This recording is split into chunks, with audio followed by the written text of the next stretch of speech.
Hello प्रिय विद्यार्थीगण, स्वागत है आप सभी का डीए इंग्लिश एकेडमी पे।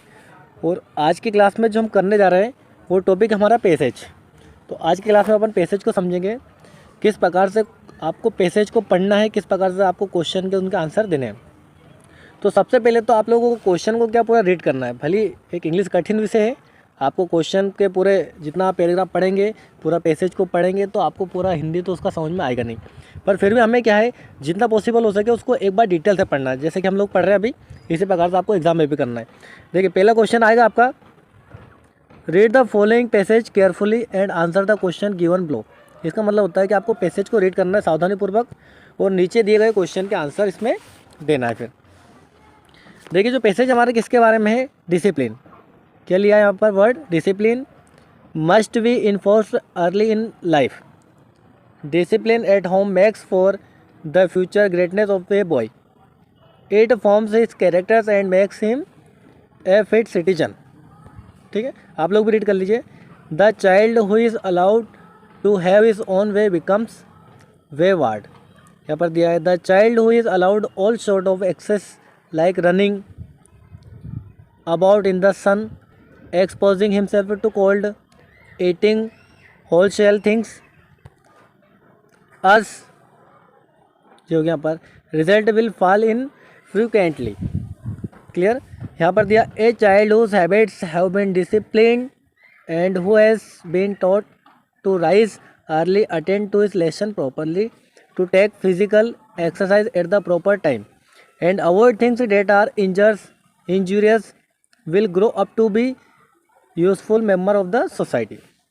अब देखिए यहाँ पर आंसर दिया है इसमें, द स्पॉइल्ड चाइल्ड। अब जो स्पॉइल्ड चाइल्ड होता है, has been allowed to run his own courses will show vice in younger days. His parents would be wish that he had not been born at all. देखिए, अब यहाँ पर हमने passage को पूरा पढ़ लिया। तो पैसेज जो हमारे किसके बारे में है, डिसिप्लिन के बारे में। किसके बारे में, डिसिप्लिन। भाई डिसिप्लिन जीवन में होना चाहिए, है ना, यही बताया है। वो जो डिसिप्लिन होता है, जो घर पर डिसिप्लिन होता है, उससे बच्चे फ्यूचर में बच्चे ग्रेटनेस अच्छे बनते हैं, बढ़िया। इसका फॉर्म कैरेक्टर वगैरह, है ना, इसके क्या फ़ायदे क्या नुकसान है, पूरा हमें डिटेल दिया। अब आप मान लीजिए आपके एग्जाम में पैसेज आया हुआ है और अब आपको कुछ भी इसके बारे में नहीं पता, आपको इंग्लिश का हिंदी निकालना नहीं आता है। तो देखिए, अपन क्वेश्चन को देख लेते हैं। अब यहाँ पर आपको क्वेश्चन को रीड करना है। क्वेश्चन यहाँ पर पहला क्या कह रहा है हमारा, देखिए यहाँ पर, what does discipline to do for a child. What does discipline do for a child. भाई एक बच्चे के लिए डिसिप्लिन का होना, या क्या होता है डिसिप्लिन, चाइल्ड के लिए क्या करना चाहिए डिसिप्लिन के लिए। तो डिसिप्लिन के लिए, जब डिसिप्लिन यदि बच्चा रहता है, डिसिप्लिन में रहता है, तो देखिए चार ऑप्शन आपके पास। अब पूरे पैसेज का तो हिंदी हम नहीं निकाल सकते, पर कुछ 2 वर्ड्स वाले सेंटेंस को तो निकाल सकते हैं अपन। देखिए, मेक चाइल्ड, क्या डिसिप्लिन में यदि बच्चा रहता है, क्या डेली वो एक्सरसाइज करता है, तो क्या डल रहेगा, क्या वो मंद बुद्धि रहेगा क्या। मेक हिम स्ट्रॉन्ग, क्या उसको शक्ति मिलेगी, ताकतवर होगा क्या। मेक्स हिम वेवार्ड, क्या वहाँ मस्तिष्क रहेगा क्या। देखिए चारों ऑप्शन। वो पहला ऑप्शन है आपका, forms character and make him fit citizen. तो इसमें क्या रहेगा कि जैसे कि जो बच्चा डिसिप्लिन में रहता है वो फॉर्म्स कैरेक्टर, उसका जो चरित्र बढ़िया रहेगा, और मेक्स हिम फिट सिटीजन, और वो एक अच्छा नागरिक बनेगा। तो इसका राइट आंसर क्या हो जाएगा आपका, ए। क्लियर। चलिए सेकंड क्वेश्चन को समझ लेते हैं अपन। सेकंड क्वेश्चन आपका यहाँ पर, what evils does a child pick up when he is allowed to do, और व्हाट ही लाइक्स। देखिए यहाँ पर एविल्स होता है बुराई है, तो what evils does a child pick up, मतलब बच्चे किन बुराइयों को पिकअप करते लेते हैं, when he is allowed to do, जब उनको करने के लिए, जब वहाँ अलाउ होते हैं इसको लिए करने के लिए, और व्हाट ही लाइक्स, और वहाँ क्या पसंद करते हैं। अब देखिए, तो यहाँ पर क्वेश्चन का आंसर देखिए, यहाँ पर कितने चार ऑप्शन आपके पास। पहला ऑप्शन है मेक हिम सेल्फ हैप्पी, या catch cold and fall ill, और डेवलप डिसिप्लिन हिम। ठीक है, और यहाँ पर होगा डेवलप गुड हैबिट्स। अब इसका आंसर आपके क्वेश्चन में आपको मिल जाएगा। देखिए अब पैसेज की ओर पढ़ते हैं अपन। अब पैसेज को देखिए यहाँ पर, देखिए the child who is allowed, ये लिखा था, child who is allowed all sort of access like running ये अबाउट। ठीक है, ये लिखा the son exposing himself cold and eating things, ये। और रिजल्ट, अब रिजल्ट क्या दिया यहाँ पर, result will fall in frequently. तो हमें राइट आंसर इसका मिल गया है। ठीक है, तो राइट आंसर क्या हो जाएगा यहाँ पर हमारा, भाई जो बच्चा है उसका परिणाम क्या होगा कि वो फॉल इल, मतलब वो बीमार पड़ जाएगा। अब देखिए आपके चारों ऑप्शन में से राइट आंसर कौन सा मिल रहा है आपको, राइट आंसर को फाइंड करिए। देखिए आपका पहला हिम हैप्पी, अब हैप्पी तो होगा नहीं वो, ठीक है, तो catch cold and fall ill, तो आपका राइट आंसर हो जाएगा बी वाला, ठीक है ना। तो इसका राइट आंसर हमारा बी है, catch cold and fall ill. अब देखिए डेवलप गुड हैबिट्स, क्या उसकी अच्छी आदत होगी क्या, नहीं होगी, है ना। डेवलप डिसिप्लिन, क्या उसके अंदर अनुशासन विकसित होगा क्या, नहीं। जब बच्चा बुराई चीज़ों को लेगा तो निश्चित ही बात है, यदि उसकी हैबिट दिनचर्या गलत होगी तो वो बीमार पड़ेगा, ठीक है, गलत हैबिट्स को एक्सेप्ट करेगा। अगला है तीसरा क्वेश्चन हमारा, व्हाट आर गुड हैबिट्स, अच्छी आदतें क्या है। ठीक है, अच्छी आदतें बताना है आपको। क्या अच्छी आदत ये कि रनिंग इन द सन, भाई सुबह रनिंग करें हम, या प्लेइंग ऑल टाइम, तो पूरे दिन हम खेलें, भाई खेलना अच्छी बात है, पर क्या पूरे दिन खेलना अच्छी बात है क्या। या avoid things that are injurious, क्या हम उन चीज़ों को अवॉइड करें जो कि हमारे लिए क्या है, नुकसानदायक है, जो हमें चोट पहुंचाती है, ठीक है ना। या एक्सपोजिंग हिमसेल्फ ऑफ कोल्ड, या हमें ठंड से बचना है, या एक्सपोजिंग करना है। तो देखिए ये जो रनिंग है, प्लेइंग है, ठंड से बचाना, ये चीज़ें आवश्यक है, पर इससे भी ज़्यादा आवश्यक हमारे लिए क्या है कि भाई हम उन सभी चीज़ों को क्या करते हैं, अवॉइड कर दें। क्या करते हैं, अवॉइड कर दें, जो कि हमें क्या पहुंचाती है, नुकसान पहुंचाती है। तो अच्छी आदत क्या होगी, ये सभी अच्छी आदत है, पर ये सभी किस में जाएगा, इसमें जाएगा। भाई बुराई को छोड़ दे तो सभी अच्छी आदत हो जाएगी ना। तो avoid things that are injurious, है ना, इंजूरियस है। देखिए यहाँ पर इसका क्वेश्चन मैं मिलवा देता हूँ आपको, पैसेज में भी मिलेगा। अब पैसेज में सर कहाँ पर है, भाई हमने पढ़ा, इसका फ्रीक्वेंटली हो गया, यहाँ तक हो गया। ये child whose habits have been discipline, अब जो बच्चा जिसकी हैबिट डिसिप्लिन की है, तो has taught and rise early, सुबह जल्दी उठेगा, और अटेंड इस लेसन प्रॉपरली, अपने पार्ट को पूरा करेगा, दिनचर्या को फिजिकल एक्सरसाइज करेगा, प्रॉपर टाइम करेगा। और वो क्या करेगा भाई, वो avoid things that are injurious, ये पूरा देखिए मिल गया आपको आंसर। भाई अच्छी आदत के ये तो है, वो हर एक उस चीज़ को अनदेखा करेगा जो उसके लिए नुकसानदायक है, जो उसके लिए गलत है, ठीक है। तो यहाँ पर भी आपका आंसर मिल चुका है, हमारा तीसरा आंसर। तो आपको पैसेज को भाई डिटेल डीपली पूरा पढ़ना है, तो इसका राइट आंसर हो जाएगा सी। चलिए बढ़ते अगले क्वेश्चन की ओर। तो अगला क्वेश्चन है यहाँ पर हमारा, देखिए गिव ए सूटेबल टाइटल। भाई देखो कितनी अच्छी बात पूछी, आपसे टाइटल पूछा, यहाँ पर टाइटल बोले तो शीर्षक, है ना। तो इसका टाइटल क्या होगा, इसका शीर्षक क्या होगा। तो शीर्षक तो सीधी सी बात है, शीर्षक का मतलब जैसे आपने कोई सी पिक्चर देखी बाहुबली, अब पूरी पिक्चर का जो टाइटल है वो क्या, बाहुबली। बाहुबली का मतलब जो बाहुबल की बात कर रहा हो, तो इसी में हमारा पूरा जो टाइटल किसके बारे में, डिसिप्लिन के बारे में, सभी को पता है। अब देखिए कोई रनिंग के बारे में तो है नहीं, रनिंग को तो एक हिंट के तौर पर लिया, प्लेइंग भी नहीं है, फिजिकल एक्सरसाइज भी नहीं है। भाई ये सभी चीज़ें किस में आते हैं, रनिंग, प्लेइंग, फिजिकल एक्सरसाइज, ये सब आता है डिसिप्लिन में। तो इसका राइट आंसर हो जाएगा इंपॉर्टेंस ऑफ डिसिप्लिन, ये आपका राइट आंसर है। ये टाइटल हो गया डिसिप्लिन आपका। तो देखिए अगला क्वेश्चन नंबर 5 है आपका, व्हाट डज स्पॉइल्ड मीन। भाई यहाँ पर कोई मतलब पूछा है आपसे, किसी वर्ड का मीन्स पूछा है, तो यहाँ पर कौन सा वर्ड का मीन्स पूछा हमसे, स्पॉइल्ड का। किसका पूछा है, स्पॉइल्ड जो वर्ड है इसका मीनिंग पूछा है। तो स्पॉइल्ड का मीन्स क्या होता है, तो देखिए स्पॉइल्ड वैसे तो होता है नष्ट करना, ठीक है। तो इसका अर्थ पूछा है कि भाई इसका अर्थ इन चारों ऑप्शन में से किस में मिल रहा है। तो देखिए ग्रेटनेस तो होते हैं महानतम या महानता, डिस्ट्रॉय नष्ट करना होता है, इंजूरियस मतलब हानि वगैरह होता है, और डिसिप्लिन अनुशासित होता है। तो इसका जो राइट आंसर क्या हो जाएगा हमारा, डिस्ट्रॉय। भाई स्पॉइल्ड या डिस्ट्रॉय दोनों का मीन्स होता है नष्ट करना। तो कुछ वर्ड होते हैं, एक दो क्वेश्चन जो आपको भाई मीनिंग्स पूछ सकते हैं, नाउन का एडजेक्टिव फॉर्म पूछ सकते हैं। तो ये थोड़ा सा आप लोगों को ग्रामर में ध्यान देना ये चीज़ों को। चलिए यहाँ पर ये पहला जो पैसेज है, 5 क्वेश्चन कंप्लीट होते हैं, 5 नंबर के पैसेज है आपका। चलिए सेकंड पैसेज देखिए इस टाइप का आता है, सेकंड पैसेज को रीड कर लीजिए आप लोग। देखिए यहाँ पर मैं रीड कर देता हूँ, garbage is a great environmental hazard, it comes from various sources, है ना। सेकंड लाइन देखिए, use to proper tiffin packing, plastic bags, ice cream wrappers, bottle caps, fallen leaves from the trees and many more. Garbage makes the permission ugly, unkept and breeds disease. A lot of trash that is thrown away the contents. Material that can be recycled and used such as proper metals and glasses, which can be sent to the nearest recycling center or disposed of to the junk dealer. ठीक है.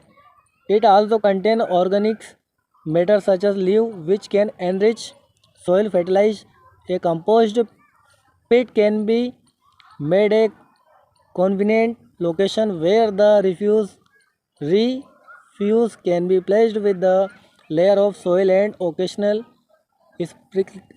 sprinkling of water. This would be decompositions to make valuable fertilizer. This would be also prevent pollution that is usually caused by burning such organic waste. ये यहाँ तक आपका waste तक हो गया है। क्लियर। तो इसके बारे में भी समझ में आया होगा कि ये जो पैसेज है हमारे किसके बारे में है भाई, गार्बेज के बारे में। किसके बारे में? ग्रेट इन्वायरमेंट, ठीक है ना। तो अब देखते हैं क्वेश्चन की ओर। आपने पैसेज को पूरा डिटेल पढ़ लिया। अब देखिए क्वेश्चन मिलाइए यहाँ पर। पहला क्वेश्चन है कि the main source of garbage in present condition are. भाई जो मेन सोर्स होता है मतलब मुख्य स्रोत पूछा आपसे, मेन सोर्स गार्बेज का क्या है। अभी 4 ऑप्शन आपके पास दिए हुए हैं, तो आपको मेन सोर्स बताना है कि मेन सोर्स जिसके कारण से कचरा होता है, इन्वायरमेंट पॉल्यूशन होता है, तो मेन सोर्स क्या है। भाई देखिए पहला दिया हाउस होल्डिंग थिंग्स, दूसरा दिया plots and other metals, water and liquid, cotton and clothes. अब ये 4 ऑप्शन दिए तो आपको ये समझना भाई कॉटन और क्लोथ्स तो जो है यहाँ पर है ये भी घर की वस्तु है, वाटर एंड लिक्विड ये भी घर में यूज़ होता है, प्लॉट्स एंड अदर मेटल्स ये भी घर में यूज़ होता है। मतलब ये सभी से, अब इन तीनों का राइट आंसर को एक तो हो नहीं सकता, क्योंकि भाई सोर्स पूछा, स्रोत पूछा, तो स्रोत ये है कि हमारे जितने भी हाउस होल्ड थिंग्स होती है वो सभी क्या है, मेन सोर्स है। मतलब सभी भाई गार्बेज कचरा होगा कहाँ से भाई, घर की वस्तु है, हम लोग ही तो कचरा कर रहे हैं, प्राकृतिक द्वारा तो कचरा होता नहीं है, ठीक है ना। तो ये हाउस होल्ड थिंग्स जो होती है यही इसी में, हाउस होल्ड थिंग्स में तो आपके 3 ऑप्शन आ जाएंगे, इसलिए राइट आंसर कौन सा हो जाएगा हमारा, ए वाला। ये जो है आपका राइट आंसर है। अब सेकंड क्वेश्चन को समझिए। लीव्स बोले तो पत्ती होता है, तो लीव्स कैन एनरिच फर्टिलिटी। तो देखिए जो समृद्ध जिसको बोलते हैं एनरिच, तो लीव्स कैन एनरिच, तो ये आपको आपके क्वेश्चन में मिल जाएगा। आप क्वेश्चन को देख लीजिए एक बार। देखिए यहाँ पर लीव्स फ्रॉम द ट्रीज, कहाँ से, यहाँ से एनरिच। अब देखिए यहाँ पर पूरा हमने कोई पैसेज को पूरा पढ़ाया था। अब यहाँ पर आपको देखना है जो वर्ड हमारा क्या पूछा था, वहाँ पर फर्टिलिटी पूछा था। तो देखिए जो लीव्स होती है फॉलन होती है, फ्रॉम द ट्री से होती है, एंड मेनी मोर और कई कारण से। तो मैक्स, तो इससे क्या होता है कि कुछ रिसाइक्लिड होता है, इसमें आपको मिलेगा आगे। तो यहाँ पर क्या हो जाएगा, ये देखिए यहाँ पर दिया हुआ है, ये विच जो लीव्स आती है, पत्ती पेड़ों से प्राप्त होती है हमें, जो गिरकर पतझड़ में गिर जाती है, और सोइल फर्टिलाइजर, उस पत्ती जो पत्ती सड़कर गल जाती है, सूख जाती है, उससे क्या होता है, खाद बनता है, जो कि हमारे किसके लिए लाभदायक होती है, सोइल के लिए, मिट्टी के लिए। तो फर्टिलिटी मिला वर्ड, आपको आंसर भी मिल गया इसी का। तो इसका राइट आंसर हो जाएगा आपका सोइल। क्या रहेगा हमारा राइट आंसर इसका, soil is the right answer, B. चलिए नेक्स्ट क्वेश्चन आपका क्वेश्चन नंबर 3 है the noun form of the word recycled. अब देखिए नाउन फॉर्म जब भी आपसे पूछा जाए, ठीक है, किसी भी वर्ब का नाउन फॉर्म पूछा जाए तो उसमें आपको क्या लगाना है, तो उसमें आप लोग को लगाना है आईएनजी, ठीक है, आईएनजी और एल वाई वाली वर्ब आपका नाउन फॉर्म हो जाएगी। तो देखिए यहाँ पर रिसाइकल्ड मतलब ये आपकी वर्ब फॉर्म है, और वर्ब फॉर्म का हमसे क्या पूछा है, नाउन फॉर्म पूछा है। तो नाउन फॉर्म क्या है इसका, देखिए अब बताइए किसमें आईएनजी, पहला है रिसाइकल, ये हो ही नहीं सकता, ठीक है, रिसाइकलिंग ये तो वर्ब फॉर्म में आईएनजी लगा हुआ है। मैंने आपको बताया क्या बनाना अपने नाउन फॉर्म, तो इसमें जिसमें भी GLY रिसाइकलिंग, GLY जहाँ पर भी रहेगा वो आपका नाउन फॉर्म रहेगा। तो भाई सी का राइट आंसर क्या हो जाएगा हमारा, सॉरी 3 का राइट आंसर क्या हो जाएगा आपका, इसका रिसाइकलिंग, मतलब सॉरी मिसप्रिंट हो गया यहाँ पर, इसमें आईएनजी वाली वर्ब लगाना आपको। जब भी नाउन फॉर्म पूछा जाए तो उसमें आपको आईएनजी वाली वर्ब लगाना है। तो देखिए इसमें क्योंकि ये GLY तो कौन सी फॉर्म है, ये एडवर्ब फॉर्म है, कौन सी फॉर्म है, एडवर्ब फॉर्म है। नाउन फॉर्म में हमेशा जी लगता है, तो रिसाइकलिंग क्या हो जाएगा यहाँ पर, इसका नाउन फॉर्म रिसाइकलिंग, मतलब बी हमारा राइट आंसर हो जाएगा। क्वेश्चन नंबर 4 की ओर बढ़ते हैं। क्वेश्चन नंबर 4 पूछा आपसे, देखिए इसको रफ कर देते हैं। क्वेश्चन नंबर 4 है give the meaning of the word nearest. अब देखिए आपको नियर का, सर हमें तो कैसे पता करेंगे कि एग्ज़ाम में इसका, हमें तो मीनिंग पता नहीं है भाई, मुझे पता नियरेस्ट है पर आपको तो पता नहीं इसका मीनिंग अर्थ क्या है। तो आपको क्या करना है, देखिए नियर, इसमें RST हटा दो। अब इतना तो सभी बच्चों को पता होगा कि भाई नियर मीन्स होता है पास, क्या होता है नियर, पास। तो आपसे इसका अर्थ पूछा है कि 4 ऑप्शन में से पास कौन सा है। देखिए नियर हो गया पास, देखिए फार होता है दूर, पहले तो सी देख लीजिए, फार मीन्स दूर होता है, नियर पास फार दूर। अब फार अवे, इसमें भी फारवर्ड आया तो मतलब ये भी दूर। अब हमारे पास 2 ऑप्शन है, एक तो आपका पहला एक क्लोजेस्ट और एक कहता है क्लोजली। तो देखिए अब आप में देखना है क्लोजली, ये LY जो है ये आपका एडवर्ब फॉर्म है, अभी देखा हमने। और आपके इसमें क्या पूछा, EST वाली फॉर्म है, तो आप भी इसका नियर पास होता है, और क्लोज भी आपको पता है बहुत करीबी पास होता है, इसमें EST लगाओ तो बस ये हमारा क्या हो जाएगा, ये राइट आंसर हो जाएगा, क्लोजेस्ट हो जाएगा, ठीक है ना। तो नियर पास, क्लोज भी पास होता है, तो क्लोजेस्ट हो जाएगा इसका राइट आंसर हमारा। अब देखते हैं क्वेश्चन नंबर 5 हमारा। क्वेश्चन नंबर 5 है गार्बेजेस कैन बी रीयूज्ड। भाई गार्बेज जो कचरे वगैरह होता है उनका रीयूज्ड हो सकता है, किसके द्वारा हो सकता है, बाई पूछा है यहाँ पर, बाई किसके द्वारा हो सकता है, तो भाई हमने देखा था यहाँ पर, देखिए आप पैसेज को पढ़ लीजिए, पैसेज में आपको आंसर मिल जाएगा। कहाँ पर है देखिए आंसर इसका, ढूंढिए, थोड़ा मेहनत करिए, मेहनत करेंगे तो ही आप इसको कर पाएंगे। अब ये कोई हलवा तो है नहीं जो आपको सीधा खिला दें हम बनाकर, ठीक है। और इंग्लिश सब्जेक्ट है, वैसे लोगों को समझ में आता नहीं है, और आ जाए तो निकलता नहीं है। देखिए पूरा लिखा हुआ है उसमें भाई, जो हमारा है ये देखिए, यहाँ से आ जाएगा आपका ये देखिए रिसाइकल्ड एंड रीयूज्ड वर्ड आया। और हमसे ये पूछा है आपके क्वेश्चन में, रीयूज्ड बाई किसके द्वारा होता है, रीयूज्ड। जैसे कि जो भी कचरा वगैरह होता है उसको रिसाइकल्ड करके रीयूज्ड कर सकते हैं अपन, उसका पेपर बना सकते हैं, मेटल बना सकते हैं, गिलास वगैरह इनका रीयूज्ड कर सकते हैं। Which can be send to the nearest cycling, nearest जहाँ पर भी साइक्लिंग होता है, पुनर्वृत्ति होती है, सेंटर पर पहुँचा सकते हैं अपन उसको। कहाँ पर, रिसाइकलिंग सेंटर पर, या disposed two of A junk dealer, junk dealer के पास भी हम उसको सेंड कर सकते हैं। तो रिसाइकलिंग हमारे ऑप्शन में है क्या इधर भाई, देखिए यहाँ पर रिसाइकलिंग सर बिल्कुल है हमारे ऑप्शन में। देखिए पहला है रीसेलिंग, रीसेलिंग तो मतलब होता है पुनः बेचना। अब रिपेयरिंग मतलब मरम्मत करना, रिनोवेटिंग ये भी मरम्मत जैसा हो गया। तो हमारा राइट आंसर क्या हो जाएगा, गार्बेज का रीयूज्ड होता है, हमारे पैसेज में भी मिल गया रिसाइकलिंग। तो रिसाइकलिंग क्या हो जाएगा, इसका राइट आंसर हो जाएगा। तो भाई पैसेज का एक ही फॉर्मूला है कि आपको क्वेश्चन जो भी है आपका उसको भाई डिटेल से पढ़ना पैसेज को, और पैसेज पढ़ने के बाद क्वेश्चन को आप आसानी से उसको निकाल सकते हैं। आई होप आपको क्लासेस अच्छी लग रही है।